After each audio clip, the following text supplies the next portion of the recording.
If you guys are new to the channel, welcome.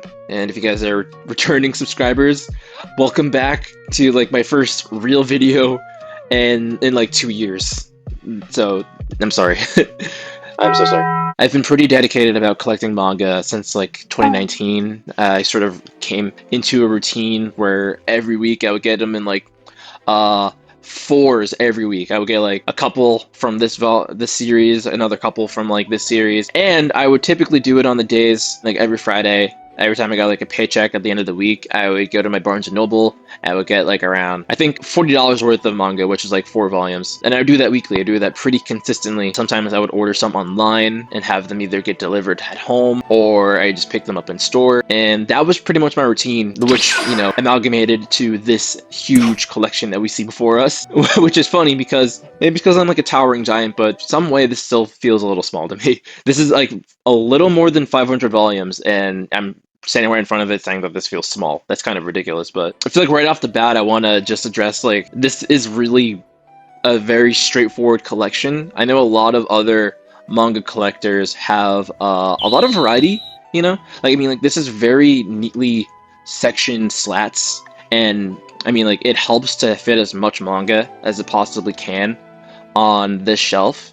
But aside from like the box sets, I don't have a lot of figures. I don't actually have any figures on any of the shelves, and I have a good reason for that. I'll get to later. But it's very plain. It's so plain. It pains me. But anyway, yeah. Like let's just kind of dive into like the nitty gritty, like all the little series that I've been collecting throughout the years. I've been a fan of so many various series, and I've been a consistent fan of some that have been running very long. I have a couple that are very numerous in length, and there's some that I'm really anxiously waiting for to add to my shelf one of these days. I think one of like my most notable collecting quirks is that I am very strict about collecting in order. Like I don't really break the sequence. I just go like I start from one and then just go through the rest. I don't try to skip any volumes. I don't know why. Apple Black. I have not read this yet, but I've been pretty much, I guess you could say, a follower of white manga for, oh man, maybe like more than 5 years. He's kind of been like my introduction towards like the idea of Western manga. And I probably came about his content maybe like in the late 2010s, so like right out of high school or early college. He's a great artist. He's definitely an inspiration for a lot of aspiring manga creators that are outside of Japan. And I'm gonna give this a try sometime soon. I just haven't found the time just yet, but it's good stuff. Bakuman. I gotta tell you, this was actually an accidental purchase in a way. You see, I have like volume 1 and volume 2, and I stopped. But I originally intended to actually buy the box set for this rather than buy the individual singles. And I went into Barnes & Noble. I probably couldn't find whatever I was looking for, so I just opted for this and totally forgot that, the plan was to actually go for the box set. And I did that twice apparently because I got volume 2. So, that's rough. This is a good series. I've read it. I've watched it. If anyone, is sort of looking for some kind of guide, a very in-depth and meticulous deep dive into the, the manga making process, though, with a little bit of embellishment since it is like a fictitious manga series, I would still highly recommend giving Bakuman a try. Here we got my first long series, actually. Black Clover. Black Clover, man. Honestly, a goat. A goat amongst goats. And, this is a collection that has obviously proliferated for many volumes to come, and many more to come still, or maybe a few more to come. Depends on, how much more Tabata has in store. But I absolutely think Black Clover is badass, man. It's sort of a very conventional shonen, so you might find a lot of similar tropes that you might see in a lot of other traditional shonens. And the Black Clover notoriously, I think, has like a pretty weaker start compared to other things around the time. It definitely didn't have like the best rep in the anime community in the earlier days. But you know, it definitely picks up. It definitely gets its footing later on, like probably like around here. I definitely was really locked in around season 2 of Black Clover. It's unfortunate that like it doesn't really have like the strongest animation studio, so you're sort of sitting through a lot of very plain, basic dynamics that don't exactly scream, "This is cool," or "This is like the next big thing," I guess. But you know, it has its moments. It absolutely has its moments, and I think that you know you should give it a try if you have the patience to sort of like to go through like what might be considered like a little slow burn at the start for it to absolutely pick up, because when it picks up, it is so worth it, honestly. And that's pretty much all I'll say. I'm trying my best not to really, like I should establish, maybe I should establish premises a little bit more, but at the same time, I like to give people a blind opportunity of going into something, so, you know, all the more to really look forward to, rather than just kind of like giving them little breadcrumbs of what it basically might be. But, you know, that's just how I like to approach hyping things up for the sake of others. All right, Burn the Witch by Tite Kubo. This is, I guess, this is technically sort of like a, is it more of like a one shot, so to speak? I mean, it has like a few chapters, but exactly, it hasn't exactly extended into like a running series just yet. I don't know what the plans are with this. It's been a few years, but you know, this is a new entry or a newer entry from the man, the myth, the legend, Tite Kubo of Bleach fame. And I think this is cool. I think, you know, a lot of Tite Kubo is a great artist. He has really great character designs. They're very appealing. They're very pretty. Um, and you know, his art overall is it's very appealing. You know, it's super straight to the point and stylish. And honestly, I really hope that he returns to this sometime soon. You know, I watched like the few animes or the few anime specials that have come out since like the past couple of years, and the one most recent I think came out like a month or two ago, which you know gives me hope that they're definitely keeping this in mind, and hopefully we'll get some more Burn the Witch soon. You know, it says Burn the Witch 1, so there has to be some sort of plan in place for there to be more, and hopefully it sort of turns into like a a long running series, or you know, a series that can have some longevity. I'm surprised. This is kind of like you don't really see a lot of manga kind of come out like this, where it's like this sort of contained little mini series or mini story. Especially when it seems like there is an intention for there to be more, but it's very spread apart, and we don't really know if there's ever going to be anything soon or later. What sort of the timeline is. Um, but you know, Burn the Witch. You know, give it a try, give it a check if you like Tite Kubo. If you like sort of loose wizardry or wizard hijinks, I suppose. It's kind of cool. Alright, Chainsaw Man. Chainsaw Man, Chainsaw Man, dude. What do I have to say about Chainsaw Man? You know, it's pretty much an obligation to be familiar in the Chainsaw Man, the hype of Chainsaw Man. If I'm the shonen fanboy that I pretend to be, man. Chainsaw Man is honestly a series I was a little apprehensive about, not because I don't particularly dislike anything about it, but it took me a while to sort of come around this neighborhood. You know, I don't think I was really keeping too much attention on like what was really big when it came out. So it took me a while to actually pick it up, I think. You know, especially since like the anime was taking a while. I figured like I had time to get into it more so than others, I guess. I don't know. I'm probably not the biggest diehard fan of Chainsaw Man just because like, you know, I think a lot of people enjoy it much more than I do. That isn't to say that I don't like it. I've been reading it pretty consistently for like the past few years. I'm up to date with every chapter, especially like this latest crazy ones. But Chainsaw Man is honestly pretty dope. I feel like I have a tough time keeping track of some stuff because, you know, it's so all over the place that it's like I sort of turn my brain off whenever I'm reading it and just like, okay, this is getting wild, but you know, Chainsaw Man hype. I'm probably not selling this all that well. There's an unpredictability of it that makes you gravitate towards it because it's so unlike everything else that we've seen or we have gotten used to seeing in the magazine. I don't know if that's the best way to describe it, but I think that's how I can describe it today. Chainsaw Man's really cool. And also check out the anime too, because you know, Mappa is also Mappa, but of course, you know, they gave this the most insane adaptation. It's visually insane, so you know, check it out. All right, and speaking of visually insane, Dawn to Dawn, check it out. Dawn to Dawn, man, is exciting. I can't open every page. It gets a little. The very beginning is kind of a little questionable for YouTube, but Dawn to Dawn is honestly one of those new manga that is really made a big impression on the manga space. I would say. You know, it has very energetic artwork. Yuka Nobutatsu is really incredible with creating like the most insane compositions. Like this is, let me find a volume. I wish I had printed versions of like what's going on in this series right now, because like it is so wacky, it's so wild. And it's a weekly series too. It's a weekly series, and like, you know, he's pushing out art that's like, let's see. Let's find a good one. Let's find a good one. I gotta speed blitz through all of this to see if I can find like a really good example. Look at this. Look how wacky this is. Check it out, man. Isn't that crazy? Maybe that's not the best. Here we go. This is actually a really good example. Look at this. Look how wild this is. Dawn to Dawn, man. It's really cool. And the anime by Bones is coming out this fall. I've been so hyped. But yeah, Dawn to Dawn, man. Check it out. Check it out. Check it out. Alright, next up we got Demon Slayer. I've had this for a few years, I believe. I got this all through a box set.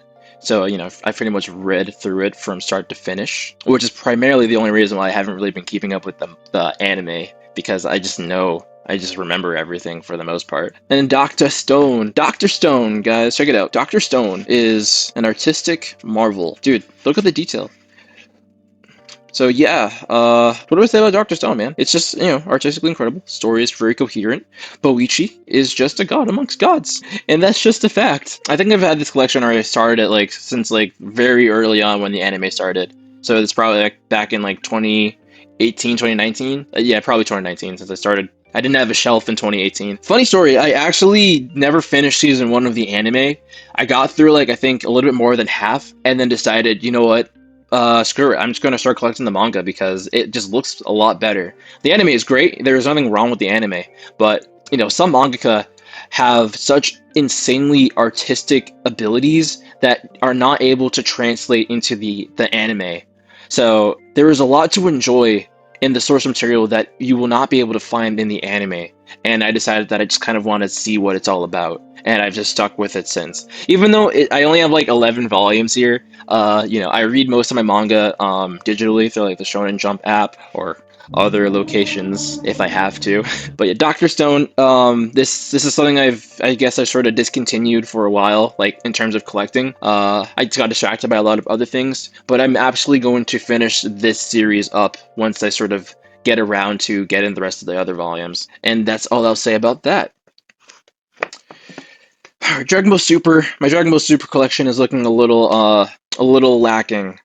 I haven't really considered Dragon Ball Super as like a manga collection for a while, but that's mainly because I think probably when I got this, it was very early on in its infancy. I don't really know if you can say there's branched off since the anime hasn't really continued, but I just know that the manga itself has always sort of followed its own it's sort of gone by the beat of its own drum, more or less. But and I was just sort of following the anime as this also came out, so I have to really track back and, you know, start collecting Dragon Ball Super volumes just to kind of, you know, see where it differentiates, where it lines up. I have a pretty good understanding of where that is. I'm like the biggest Dragon Ball fan, guys. Dragon Ball is the only reason why all of this is here in the first place. And of course, you know, Akira Toriyama, rest in peace, my birthday brother. I'm always going to be the biggest Dragon Ball fan. And as a segue from that, Dragon Ball Z. Technically Dragon Ball Z is like the first manga I've ever really collected. What a surprise, right? In like when I was 11, so like 13 years ago, I guess. I think the first volume of manga I've ever really owned was like one of these. I think it was 17 or 19. Yeah, it was 19. It was 19 when hold on, let me put this back. Yeah, I got this at a bookstore when I was a kid because I was like, ooh, Dragon Ball, and it's a book. That's cool. And it's Gohan fighting Cell. And, you know, that was sort of like, I guess, my introduction into manga. I never really got into collecting, but I just kind of got this one isolated volume. This isn't the same one, though. It's very old and damaged because I could not take care of it as like a 10-year-old kid. But technically that was the first manga volume that I've owned. And this is the box set that I got as like a Christmas gift, I believe, a few years ago or maybe a couple years ago. So I have like my whole Dragon Ball Z collection. I was hoping to get my Dragon Ball collection pretty recently, but I couldn't find any box sets, unfortunately. Because I was actually planning on that to be the thing to close off my shelf as a sort of way to honor the unfortunate passing of Akira Toriyama. Sad to say. But I will definitely find my Dragon Ball box set sometime soon in the future. Alright, up next we got Eden Zero by Hiro Mashima. I think this is a pretty solid series. Honestly, I've actually been a fan like since very early on in its run. So I've been like reading this for probably like maybe 4 or 5 years. I think it's really nice. I have a couple of Fairy Tail, as you can see here. I got Fairy Tail as well by Hiro Mashima. But I don't really know all that much about Fairy Tail because I have not watched that much of Fairy Tail. I have a hard time watching it a lot. So I don't really have much of a bias in the sense of projecting however I feel about Fairy Tail onto Eden Zero.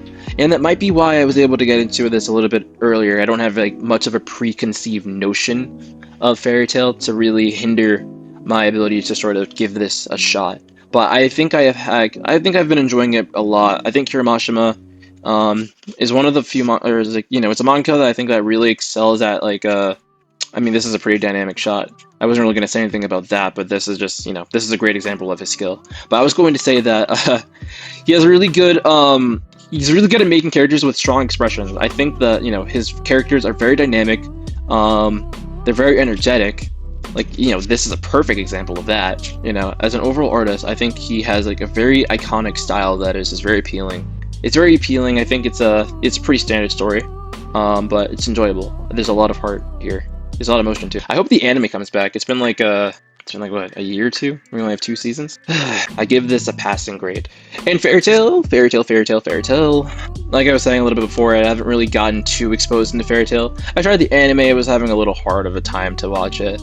I don't think it's really aged all that well in terms of I don't know. It's hard to describe. I think it's the kind of series that like definitely appealed more during the time that it was new and fresh, because the standard might have just changed so much that this seems a little bit less palatable, or at least I don't know if that makes all that much sense. But for me specifically, and maybe it's because I'm watching the anime rather than reading it, I feel like there is something about it that feels a little too dated for me to really like be able to kind of give it like the attention I might have been able to give it when it was coming out weekly. But anyway, my mind might change.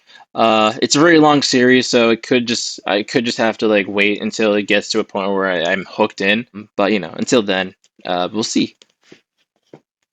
Fire Force by Atsushi Okubo, man. So this is another one that is like a very artistic marvel, man. I think Atsushi Okubo really went crazy with the dynamic energy. I'm trying to find words. It's heat.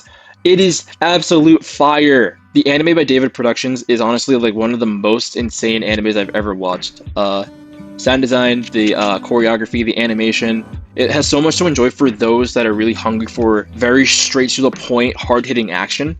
And honestly, I can't wait for the next season, because we've been deprived for honestly like maybe 4 years now, 4 or 5 years. It feels like it's been forever since like season 2. But yeah, honestly, I'm going to recommend you guys to watch this, because it is such a great watching experience, despite the fan service. I don't know, make of that what you will, but this was honestly one of the first series I think I sort of completed fully. I'm not really going to open it because YouTube might have an issue with the sort of lewd nature that it really has. It's very omnipresent throughout the series. But aside from that, I enjoyed I think I enjoyed Soma as a character, because he was really he was a real go-getter throughout, and I think I like that energy of him sort of being looked down upon as like this cook from like this very humble surrounded by all these elites, and just being able to subvert their expectations by being like such a culinary master that no one really looked at him as. So I just enjoyed seeing like his ascension from just being looked at as like this run-of-the-mill kind of cook from this average ass like neighborhood, and just kind of being able to square up against like all these people from like all these prestigious culinary backgrounds. Aside from like all of like the very fan servicey aspects of this show, or this shonen, this series, there's a story there that is definitely like fun to enjoy. I don't know if I have this in frame. Hello? Up next we got Frieren. I'm so glad I'm re-recording this, because I always go into this habit of saying Frieren. My tongue just sort of acclimated to that, but I'm going to try so hard to be Frieren.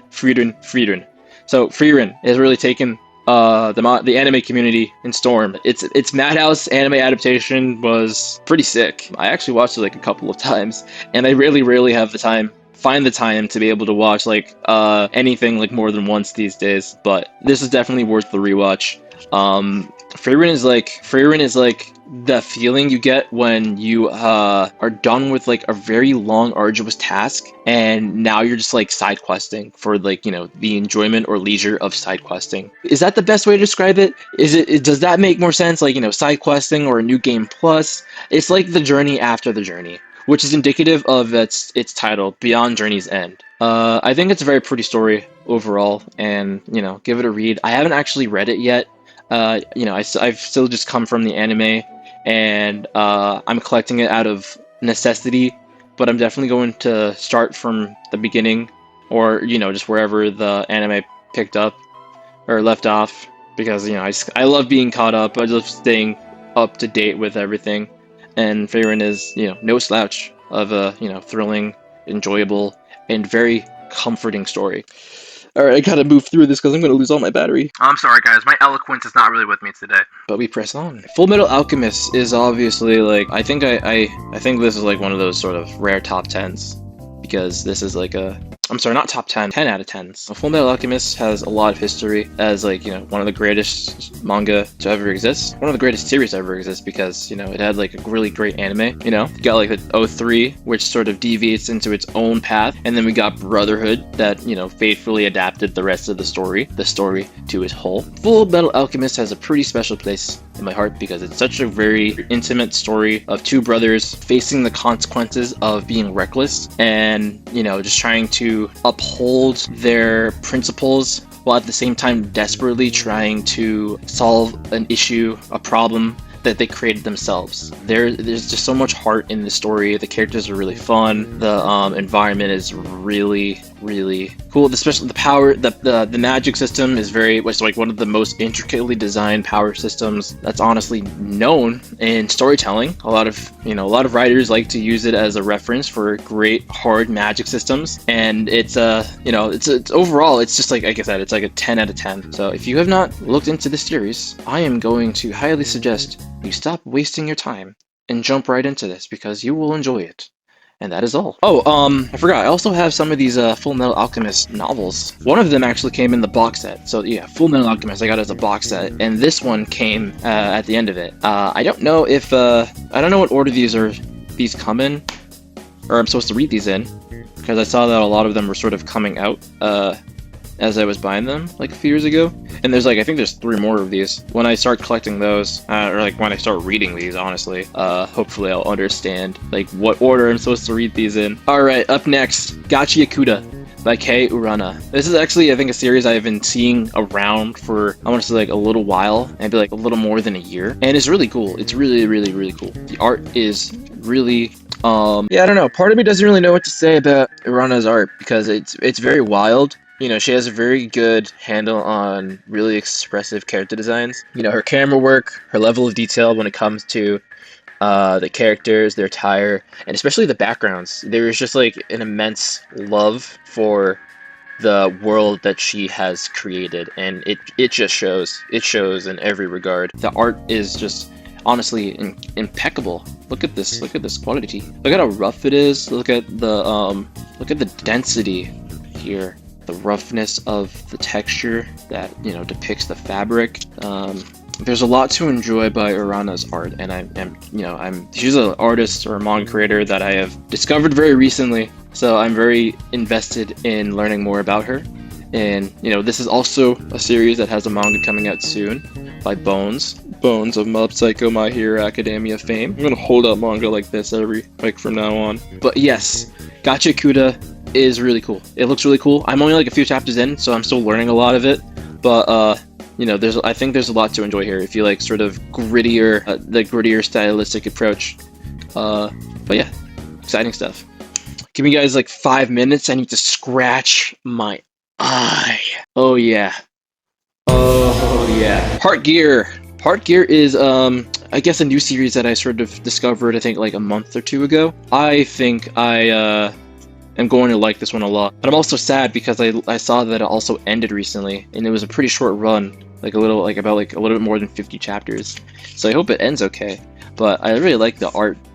I especially like the sketchy approach. You know, I think like he has a really good approach when it comes to this. Almost feels like a pencil sketch, but it's also, I think it just works, you know? It's a great way of establishing the foreground and background and, you know, distincting it from one and the other. For a post-apocalyptic world, I think that works well, so because it makes the world around everyone else seem a little bit more defunct. I don't know if I'm describing it the best way possible, but I definitely like the approach that this artist uses for foreground and background, and I'm definitely going to study it a lot because it might be the approach that I might try out for my drawings. Heart Gear is pretty cool.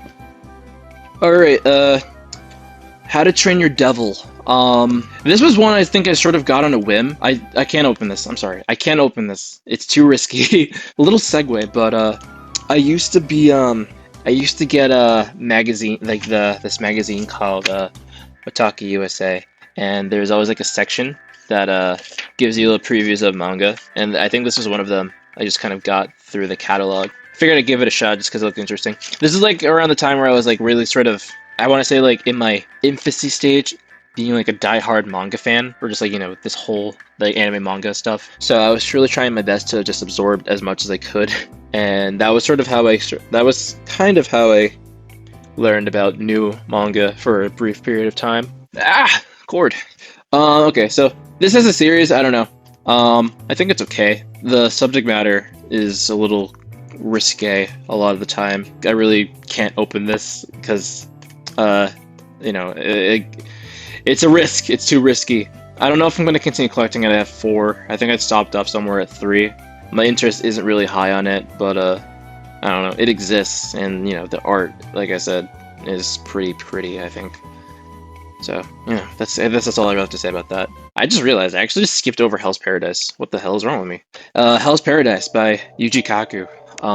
So yeah, the anime, as anime usually does, got me into the manga. I think it's pretty neat. Hell's Paradise is pretty cool. I like the story a lot. It has an interesting manga system, although I feel like I'm very easily confused by very detailed and very mythologically specific magic systems. But it's very intricate, and visually I think it's pretty cool. So Hell's Paradise I think is a pretty cool action shonen. And the anime, which I think wasn't really the best well received because, like, you know, even though it was MAPPA, it was kind of like a back burner anime, so to speak. It didn't really get like the best quality compared to their other pretty high quality titles. You know, I think it's still pretty standout, so, you know, give it a look-see-do. Alright, next we got Hunter x Hunter. Hunter x Hunter is actually a series I think I started collecting in my earlier collecting days as well, but I haven't really stuck to it all that well because I only have like 13 out of I think like 35 volumes. And while I was actually starting this collection, I don't think I had ever really read the manga. I've been caught up for the past couple of weeks and pretty much just picked up where the anime left off. You know, eventually I'm going to try to finish off the rest of the collection, and maybe I will start this from start to finish. Because, you know, it spans so much time, and I've really, you know, there's like 5-6 seasons of the anime itself, and, you know, I'd love to see Hunter x Hunter through Togashi's mind. Oh god, I can't speak right now. It's a rough one because, you know, there's like a lot of hiatuses with Togashi and his health. I feel like I got a little fatigued later on with how word heavy it becomes in like the latest arc, but you know, Hunter x Hunter is still a GOAT, so yeah, give it a try. I don't know why, but it feels like I'm just trying to sell everyone on everything, as if like you guys probably don't know any of this stuff, but I'm sure that most people watching this are pretty familiar with most of the things that I'm going to showcase. For example, like Jujutsu Kaisen. I feel like Chainsaw Man, I do sort of turn off my brain a lot when it comes to Jujutsu Kaisen, because there's a lot of really it's very action focused, so it's just kind of like, I'm just here for the show, or just going along for the ride, and it's pretty cool. Jujutsu Kaisen is a pretty dope series. It's frustrating. I think I really had to push myself to get this because I was getting really tired of how frequently I was like getting spoiled online. I have never seen a series with this big of a fan base to consistently put out spoilers. Like, it was a problem with My Hero Academia for a while. But then I think like Jujutsu Kaisen replaced that fandom's obsession with just like spoiling stuff, and then dialed it up by 10, because it's like everywhere I go, it's like So it's crazy. I actually had to like binge read like the last 50 chapters to get caught up. So it's just like I don't stop running into it. 2023 was probably the worst year because a lot of big things happened throughout 2023. If you know, you know. You know, you gotta know. If you don't know, yeah, I just had to get caught up so I'm not a victim anymore.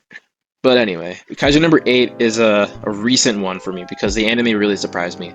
I think I had a friend recommend Kaiju number 8 to me a few years back, and honestly, I'm not the biggest Kaiju fan. I don't really like a lot of big characters in anime a lot. Like, I'm not the biggest mecha fan out there, and the same applies to Kaiju. So I sort of was expecting something a little bit more of like the mainstream when it comes to Kaijus, and Kaiju number 8.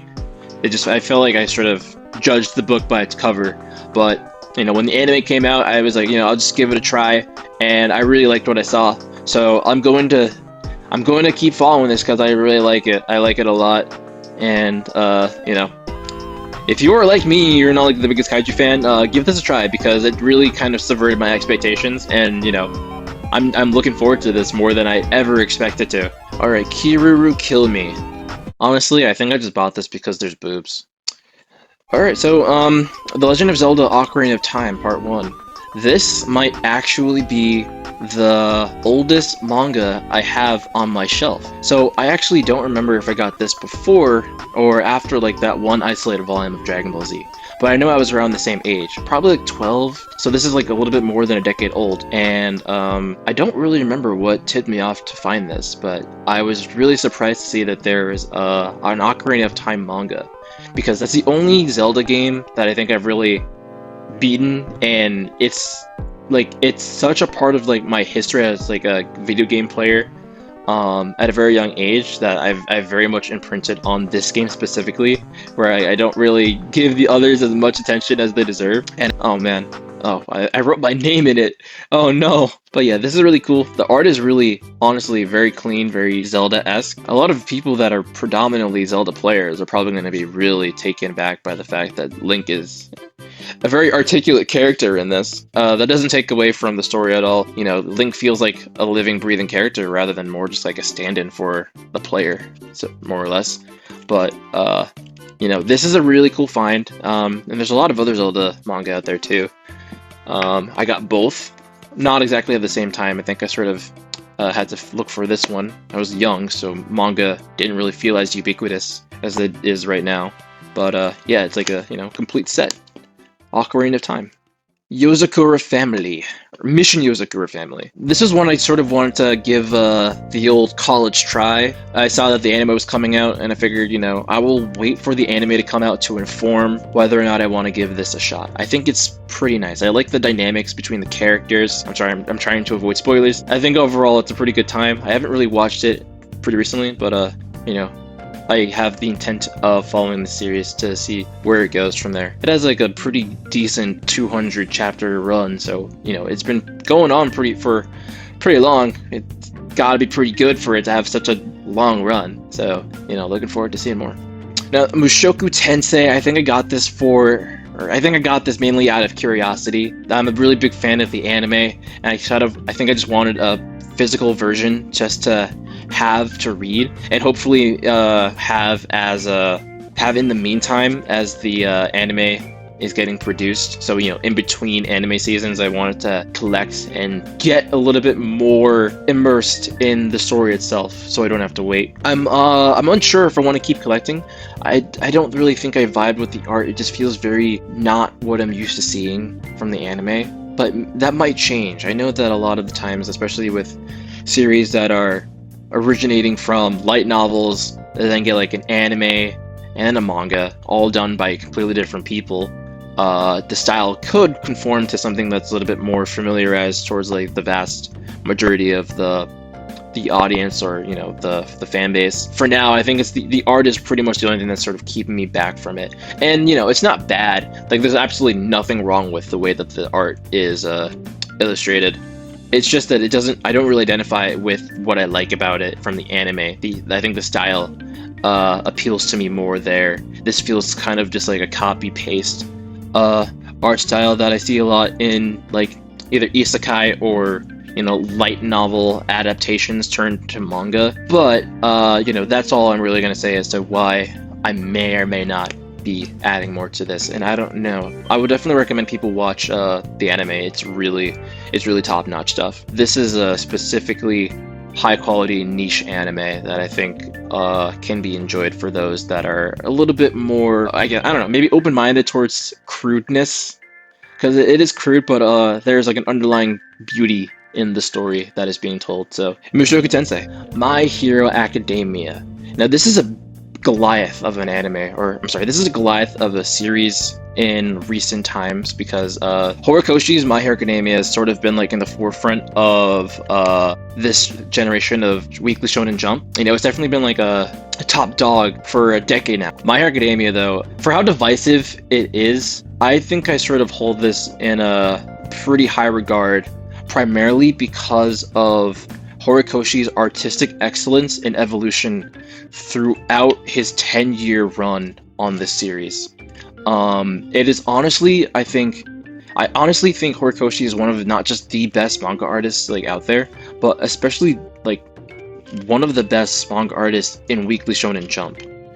And not just like right now, I mean like ever. I mean like from volume 1, this is his art from like volume 1. Let's just go to like freaking random. But this is like a very isolated moment where Horikoshi's art evolution is, very apparent. Yeah, look at that. Look at the cross hatching here. Look at the texture, the detail of, the fabric, the expression, the thickness around the eyelids. Look at this. This is one of my favorite pages. I remember this arc so much. It was like, what? Horikoshi is cooking. I especially love like in like the latest pages. Let's see if I can find something really good from this arc, because I think like, from this point onward, Horikoshi sort of achieves like god status as an artist. I love this page. Look at Gentle just like floating in the ocean, looking all badass. It's like I would never have expected such. I want to see if I can find one of my favorite pages. Yeah, this goes pretty hard. Look at this. Look at the hands, dude. Horikoshi's always been a demon when it comes to drawing, like, insane hands. Horikoshi is, like, such a great reference for, like, crazy hand drawings. Like, this is, like, I was doing some fan art a few months ago, and I literally took, like, direct inspiration from his absolute insanity when it comes to drawing bizarre hands. I think I did alright for my first try. But yeah, the artistic evolution is just immaculate.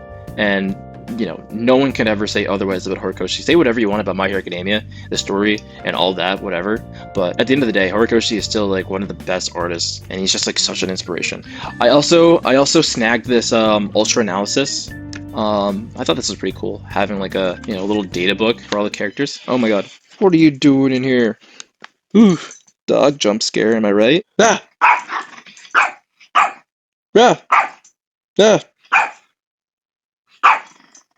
Yeah. Alright, as I was saying, before my dog rudely interrupted me, My Hero Academia Ultra Analysis. Yeah, I think it's cool that get like a whole database of all the characters. Pretty neat. I think I mainly got this just because it helps me like when I want to sort of create like a database for my characters, get them like, So yeah, this is like a pretty cool snag. We got the team up missions as well. I think I read the first 3. I don't know if there's anything after that. Like I mean I got 4. I don't know if this is continuing. But team up missions. I think it's cool. We got like side stories of the characters going on missions together. It's almost like if My Hero Academia, and I'm pretending like this is like an anime. Pretend if My Hero Academia, the anime, had the run schedule of Naruto, where it's like, it's not seasonal, it's just continuous. Team Up Missions is like the filler missions that Naruto would go on when, like, it was filler. This is like the closest thing to kind of like having like that sort of filling in the blanks, but, it's like the manga format, it's like a side story. I think it's pretty cool. Dedicate more focus to like the characters and side characters being able to do hero stuff, have the spotlight. You don't really get an overwhelming amount of that in the main story, so I figured this was interesting in that regard. Going to the low stuff, so I'm just gonna get my trusty chair, because I'm tall and I don't want to hurt my knees. Alright, we got My Hero Academia Vigilantes. Yeah, I'll say this is a pretty fun spin-off. I was pretty invested. Like, I don't know when I started picking it up, but I think early on I got pretty invested in the story. Betancourt, I don't know if you can really read it as like, you can't really look at this, and it doesn't really scream Korehoshi because Ben Court is like a different artist, obviously, but he does his own approach on capturing the world. I really like his style a lot. I think it grows on me a lot throughout the series' run. Sorry if I'm losing my steam. I haven't eaten anything all day, and it's 2 o'clock. Naruto! So, obviously, probably going into this, you can see that I had like the 3 Naruto box sets on top of the shelf, and I figured I just gotta collect all of Naruto. Out of all the big 3, this is the only one that's actually present on my shelf. That might be a sin I'm confessing to. No Bleach, no One Piece. Naruto was like the one I picked a few years ago to just kind of like do a deep dive into, and sort of devote my life to, I guess. Nah, but Naruto, I watched the entire anime. I wanted to get the entire manga and just read it through. Haven't started yet. I have this bookmark here at the very beginning, so one of these days I will definitely start reading through the manga. Because Kishimoto, man, he's a legend. He's an absolute goat. Alright, next we got Nisekoi. This was sort of an unexpected, it definitely sort of stands out amongst all the others that I have on the shelf, but Nisekoi is like a rom-com shonen manga from, I think, last decade, somewhere around like the early 2010s, or maybe late zeros. I got into this because the anime, actually, and I think I'd seen a lot of clips from the anime and was really curious, like, what exactly is that anime that looks really pretty? Because the anime was very vibrant, very pleasing to the eye. It only had 2 seasons, so a lot of the story I think got cut out, and I was very disappointed and was like, well, shit, man, I gotta actually finish the story. I gotta read the manga so I know what else happens, because I'm really invested in this whole dynamic, this sort of love triangle. And I think this is like one of the first series I read from start to finish. First physical series that I actually fully collected before all the others. I guess that goes to show that how much I really enjoyed it, because I actually read through it digitally, and then, like, upon getting all the physical copies, I reread or read through them. So I enjoyed Nisekoi. I think it sits pretty highly on my a series enjoyed list. And yes, I wish the anime would continue. I really do.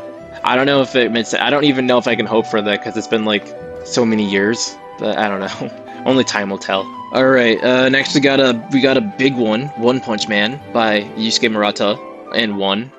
But art by Yusuke Murata. And honestly, need I say anything? What a really convenient page to just like open up to. This just exemplifies exactly the essence of One Punch Man. It's like, very straight-laced, but also intense, like, action and incredibly detailed art by Murata, the GOAT, the legend. This is an awkward one for me, honestly, because I technically only have 7 volumes. I have I got 1 here, but I got 6, and then it's a random jump in 18. And you know what I was saying before, how I just love to consistently go from 1, 2, 3, and just like throughout the rest of the series? I did not get this one. My cousin got this from a library or somewhere that he visited somewhere else, like in Minnesota, I believe. And he just guessed like, I like One Punch Man, so I'll just give him like this volume. Because he's probably like so far into it, but I have slacked so hard on One Punch Man at like collecting the volumes that I made him assume that I was a lot further into it, which I am. I'm all caught up with like the manga since like season 2. I only read season 1, so I've read the majority of the manga, but I just have not collected like the volumes. So this kind of kills me, and this has been like this for like a few years now. I've had this for a few years, so I really have no excuse as to why I haven't collected the rest of the volumes, but I will sometime soon, I promise. So this just doesn't stick out as much as it does, because it kills me. I guess you can say that I'm kind of a neat freak when it comes to my manga collection. It's very orderly. To that, I feel like I also make it very boring, because it's just like what you see is what you get, right? Oh well, I don't know. Orient. This was one I think I was sort of like, I guess, taking a risk.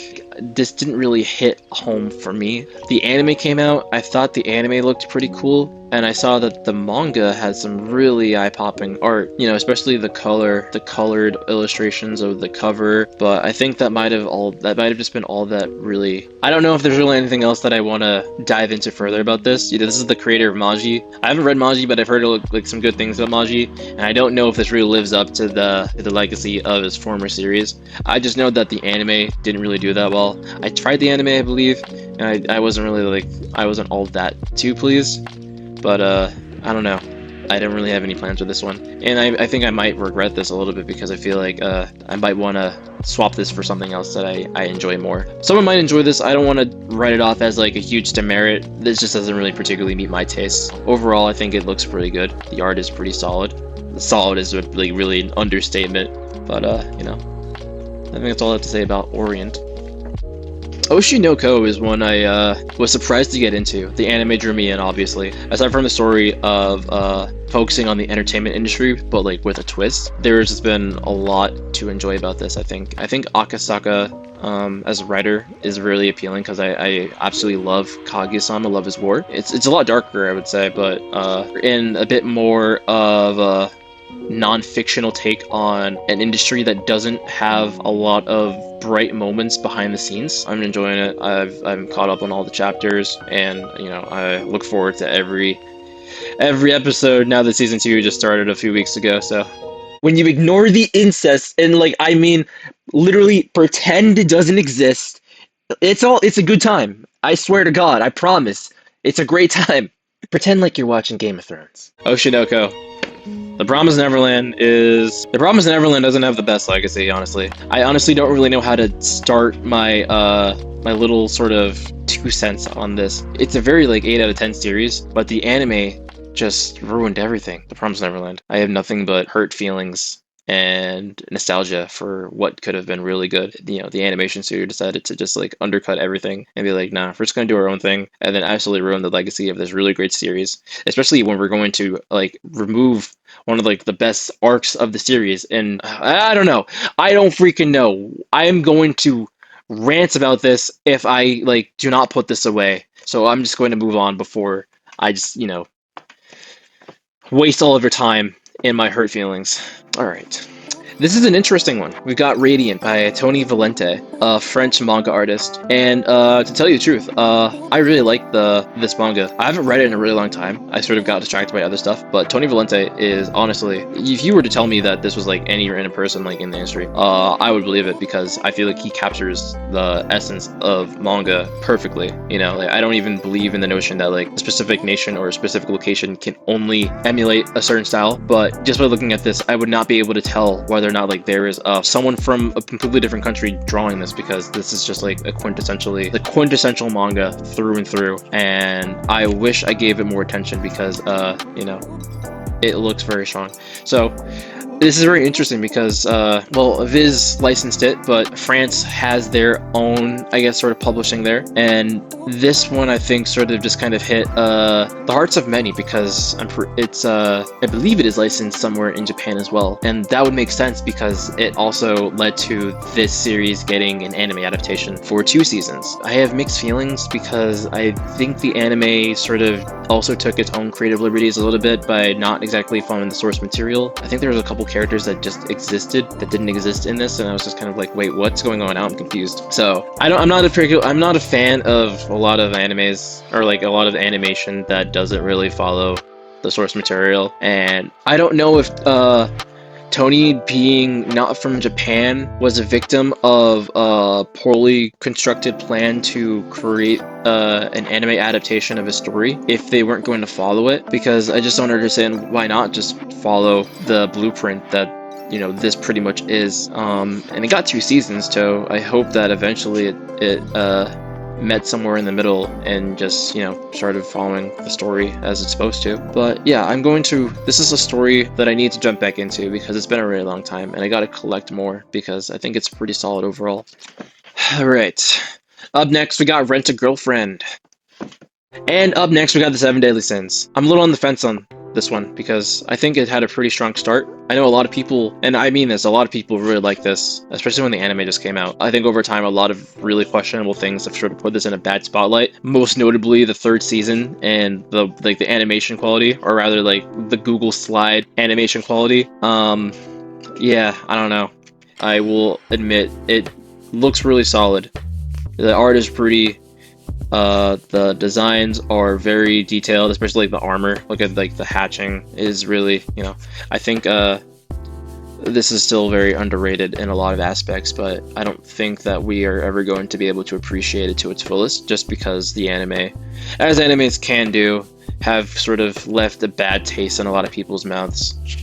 But aside from that, you know, a lot of other questionable subject matter in the story has made people feel like it's a little bit questionable. Aside from that, I think it's I'm an artist, so I really have to, you know, appreciate the things that I relate to the most is, you know, good art, or at least art that I find enjoyable. All right, we got Sakamoto Days. Sakamoto Days is actually a surprising enjoyment that I've been following for the past few years. It really thrives on its action. The action is really strong here. It's like watching a very well choreographed movie. Every chapter, there is just so much energy, absolutely so much visualization of not just the characters, but also the way that the characters move in any given situation where there's like you know, a physical encounter, which works really well given that this is a story that focuses on assassins, or a retired assassin that is trying to get out of like the assassin world. Like, I mean, look at the sequence here. This is just like so fluid. You can just follow the motion as if it's like stop motion, or rather like an animation. It feels like a play-by-play animation that you don't typically see as straightforwardly depicted in a lot of shonen. It's usually like, you know, you got like one action and then a completely different action that follows it up, but you're getting like the same action through this entire page, but it's like at different phases of execution. And you know, that's like one page example, but I think a lot of that is reminiscent, you know, establishing a very movie-esque feel to this manga's action, and it just does a really good job at that. Frankly, I feel like it's one of the only mangas that does it to this extent, and it's just absolutely killing it. Sakamoto Days, in my best opinion, is just the personification of straight up aura. So yeah, Sakamoto Days, check it out. And the anime is coming out this fall too, so you know, there's so much excitement around this series, and I absolutely am going to be singing its praises. Alright, up next we got Spy Family, and you know, that is also, I think, in a similar vein when it comes to, I mean, it's not exactly assassin focused, but you do have assassins. It's very much a story about espionage, even if it isn't exactly as much of a main focus. I think this also has a lot of energy and action as it is in Sakamoto Days. There's a lot more of a slice of life and comedy feel to this story in terms of like the dynamics between the characters. There's a lot of hijinks, of course, but there's also a lot of moments where it's just kind of laid back, which makes sense given that it's a lot, like I said, it's a very espionage focused, so there will be times where the focus might be a little bit more on being discreet rather than being super loud. So, you know, it's just like a balance and blend between the two. I think Spy Family is really good. It also had like a really good, not in past tense, it has really good anime adaptation. So I think Spy Family is killing it. I love the chapters. You know, I've been following this since the first 3 chapters released on Shonen Jump, and I've just stuck with it ever since. I knew this was going to be a series enjoyed by many, and I was absolutely floored to see that it got like one of the best anime studios to adapt it, because that just really proliferated it into the it definitely catapulted it into like the much wider anime space than it would have if it got like a generic anime adaptation. So I'm very happy with how this has, you know, developed over time. And like My Hero Academia, I got the, you know, the database sort of guide. You know, it's pretty cool. Makes sense as well. This story definitely can, you know, it weaves well into the espionage aspect of having a database of all the characters, so that's pretty cute. Alrighty, and we got that time I got reincarnated as a slime, otherwise known as Tenshura. Kind of like Mushoku Tensei, I wanted to get a physical version of the story because I'm used to enjoying it through the anime, and frankly, I think this does a better job at adapting the style than Mushoku Tensei's manga does with its anime. I actually haven't read this yet. I wanted to own the physical copies just to own them, but I think this is pretty solid overall. The animation style is pretty simple, so I think it's not hard to translate that into the manga. I haven't collected this in a few years, so I might start sometime soon, now that it's on my mind again, and I'm just kind of flipping through. But yeah, I recommend if you are an enjoyer of isekai. I don't know what's going on over here. I guess I got like a little summarization of little elements that were more important to just put in writing rather than panels. Cool. Alright, To Your Eternity. I don't really want to talk about this one. I'm going to get emotional. The anime really did a number on me, and I'm trying to collect this one as well.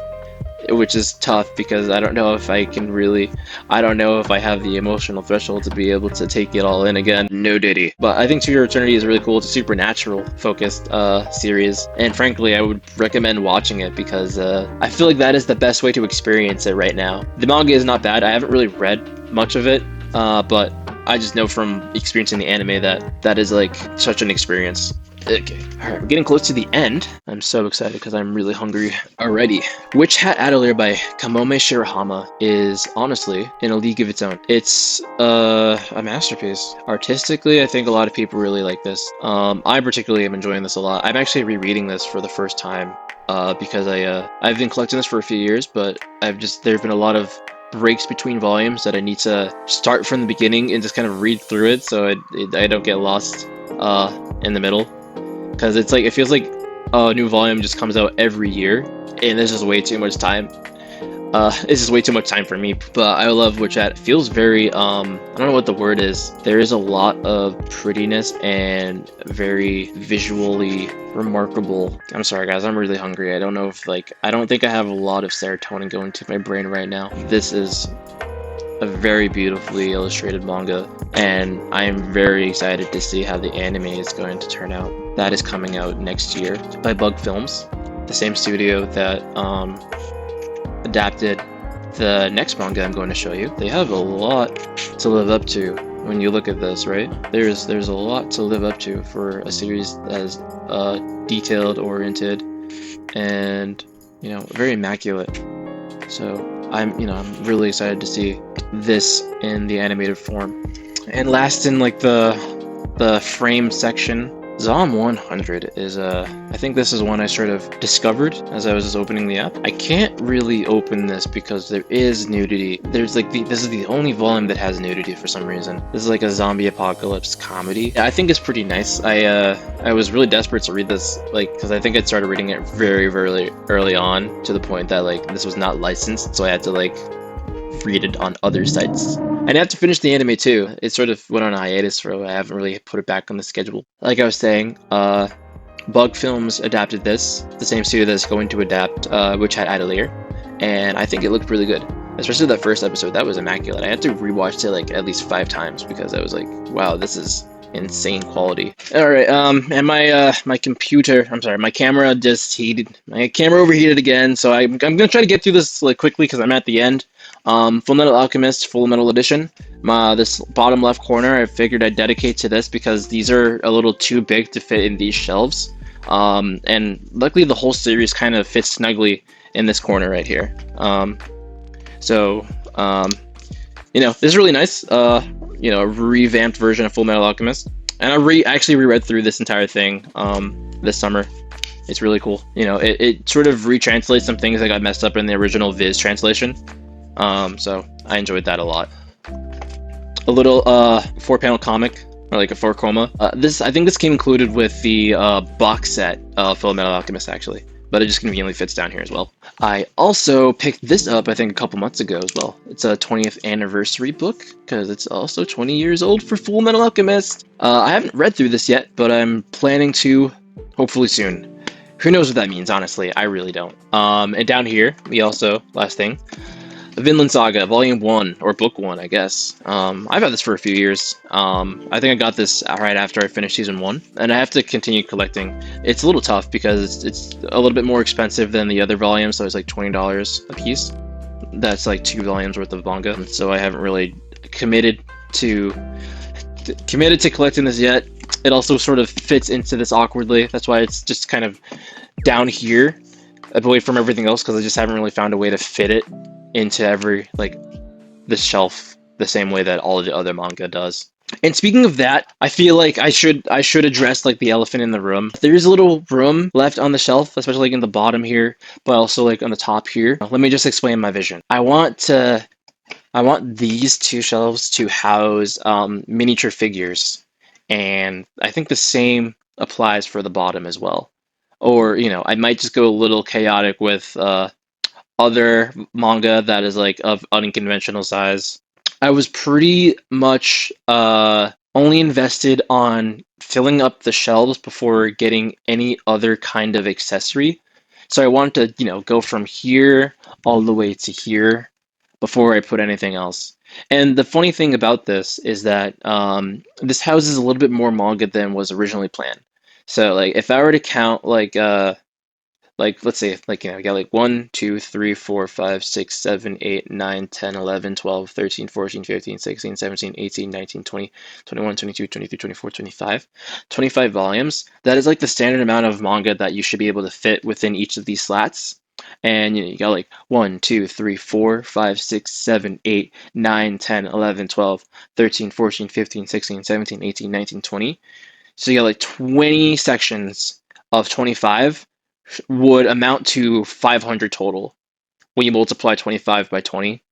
But what I actually ended up with, and I can prove it, is 522 total. That is what is present here. It's 522. And I'm pretty sure that includes those down there, but if you just get rid of that, you still have like a little bit more than 500 on like this general section here. All right, hello, it is Feek from the future, 3 weeks into the future. And I gotta do this solo recording because like some things changed. Like within 3 weeks, I got like a new phone, I got some new manga, which is primarily the only reason I'm here. But I also realized that this did not record my going over a comic I kill because I don't know why. Yeah, the audio just like disappeared. So let me just get that out the way first. I'm recording on my phone because like I know like it looked kind of shitty from my GoPro. It kept getting cut off from like the corner. Oh my god, wait, hold on.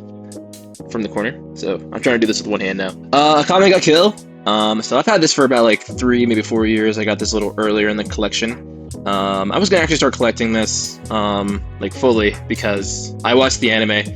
Holy shit, what a freaking experience that was. But the anime is sort of, well, it goes original at some point in time, but the manga has like a different ending, a different direction and story.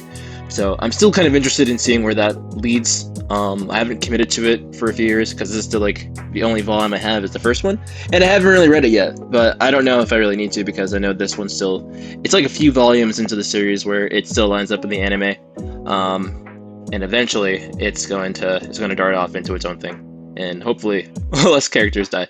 What did I say? Jeez, this is hard. My arm is already getting tired. I missed the GoPro. Okay, so anyway, I got a new phone. Check it out. What? This looks like a great camera angle. I wish I'd thought of this the whole time. But anyway, so I have to re-record this because there has been an addendum. I actually, within like the few weeks that I was editing this, and it's taking me forever because it's a new editing software that I'm using for the first time, I actually got six new volumes of manga added to the shelf. So let's see if I remember where they are because I just put them in the shelf and now it's blending into the crowd. So first up, we got a second volume of Gachi Yakuta.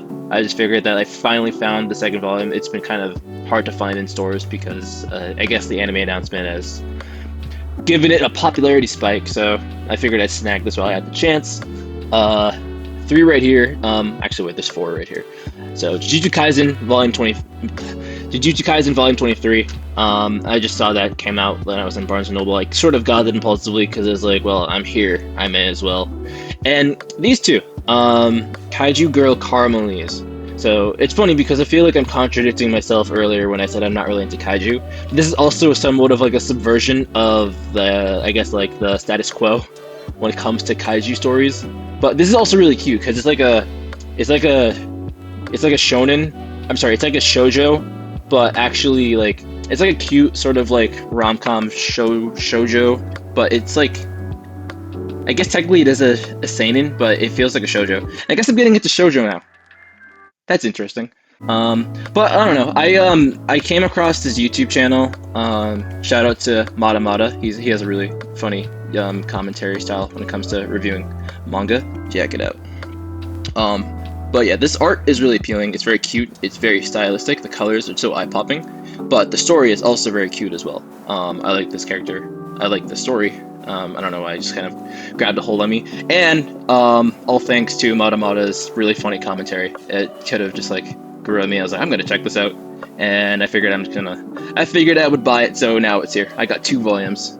Because it isn't it's Yen Press. Yen Press isn't cool like Shueisha or Shonen Jump or Viz, and has like it doesn't have like a platform where you can actually read as conveniently as Viz slash Run and Jump.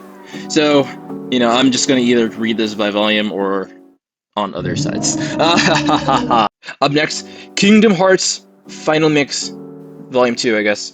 I couldn't find Volume 1, so I bit the bullet and decided to just get the volume. I kind of need this for research purposes. I'm working on some art-related stuff, and this is actually going to come in handy. So that's cool. That's pretty cool. I said 6, right? I did say 6, so there's something else in here. I think, oh yeah, and last but not least, there is a new volume of Spy Family, Volume 12, so I just wanted to continue that to the collection. Which means I am on this shelf. Check it out. Look, we already got some... Oops. Yeah. I had 2 shelves this whole time. You had no idea. So yeah, we already got some book action on this shelf. That's exciting. And a little awkward because it's like, now I got all of this stuff here. But hey, that's pretty good. I don't know if I cut myself off when I said this in the early recording or while editing it, because obviously it's not true. But my total before was 522. Now my total manga volume count is 528. Although I guess technically, let's see, we got 1, 2, 3, 4, 5, 6, 7, 8. I guess we have actually 520 on here. And technically, yeah, there's 522 on here before. But because some volumes of manga are a little, a lot of them are not printed, or rather, the page count is not consistent amongst all of them. Look at this volume 26 of Dragon Ball Z. It's a lot bulkier. These last 2 are pretty bulky. Some of them are a little skinny.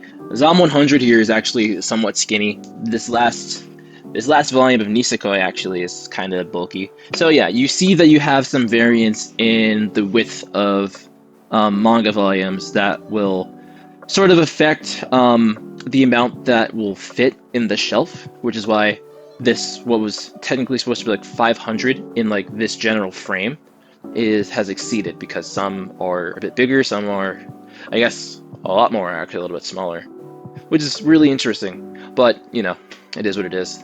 And that was my goal before doing anything else, just getting this whole section done. This is the first shelf that I actually got when I started collecting back in 2019. We assembled this shelf, and I was like, I think it was like right around here when I had like my much earlier collection, and I realized that I'm actually really outpacing this shelf, and I'm going to need a new shelf eventually.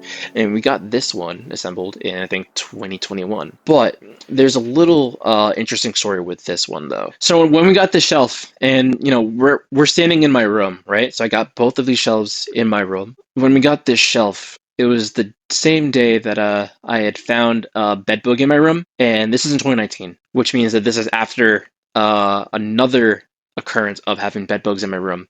That time before was a few years prior to 2019, and we pretty much just kind of destroyed my room. There's a lot of paraphernalia that I had around, like, figures, posters that just do not exist. They have just been murked, and I have never seen them since. So, and before that, so like, leading up to getting the shelf, I was very much kind of on the fence of having a collection of anything, because I pretty much lost everything that I owned. So I was afraid that that could happen again, and I would have just wasted so much money. Eventually, I found the courage to do that with manga, because it just sort of steadily became this thing that I just was like, hey, it's cool. I have like a collection again, and I feel like blah, blah, blah. I don't know.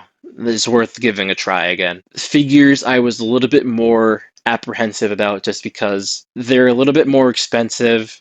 Well, they're either a little bit more expensive or very much a lot more expensive than manga, especially some that I have my eyes on. I just was like, I will wait. I will wait until I am sort of locked in to this. That pertains to my plans on what I'm planning to do next is, now that this is done, I might focus on figures actually.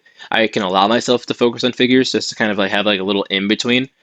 Like, some right here, some on top of here.